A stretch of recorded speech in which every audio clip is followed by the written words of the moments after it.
வானதூதர் அனைவரும் புடைசூழ மானிட மகன் மாட்சியுடன் வரும்போது தம் மாட்சி மிகு அரியணையில் வீற்றிருப்பார். எல்லா மக்களினத்தாரும் அவர் முன்னிலையில் ஒன்று கூட்டப்படுவர்.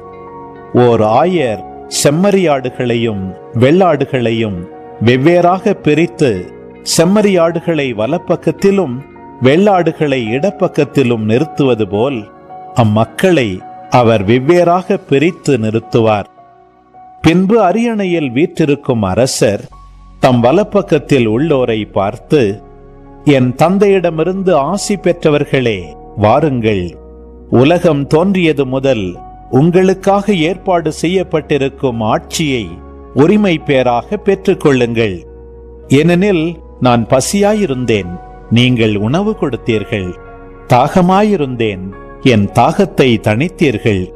அந்நியனாக இருந்தேன், என்னை ஏற்றுக்கொண்டீர்கள். நான் ஆடையின்றி இருந்தேன், நீங்கள் எனக்கு ஆடை அணிவித்தீர்கள். நோயுற்றிருந்தேன், என்னை கவனித்துக் கொண்டீர்கள். சிறையில் இருந்தேன், என்னை தேடி வந்தீர்கள் என்பார்.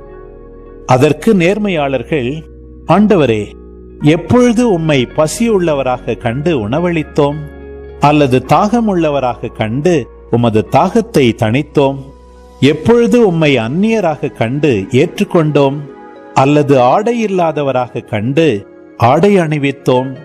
எப்பொழுது நோயுற்றவராக அல்லது சிறையில் இருக்க கண்டு உம்மை தேடி வந்தோம் என்று கேட்பார்கள்.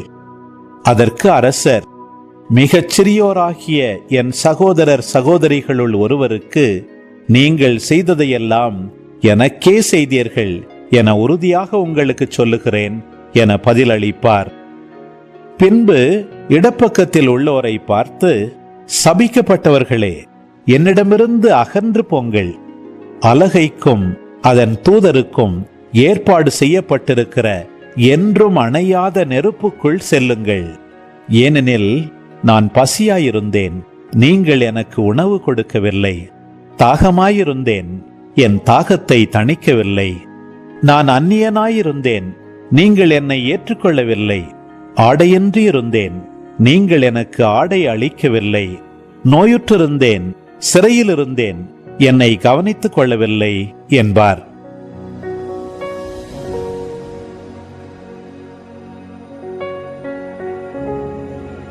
அதற்கு அவர்கள், ஆண்டவரே, எப்பொழுது நீர் பசியாகவோ தாகமாகவோ அந்நியராகவோ ஆடையின்றியோ நோயுற்றோ சிறையிலோ இருக்க கண்டு உமக்கு தொண்டு செய்யாதிருந்தோம் என கேட்பார்கள்.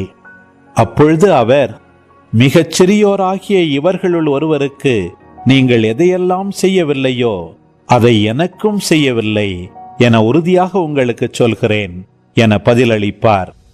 இவர்கள் முடிவில்லா தண்டனை அடையவும் நேர்மையாளர்கள் நிலை வாழ்வு பெறவும் செல்வார்கள்.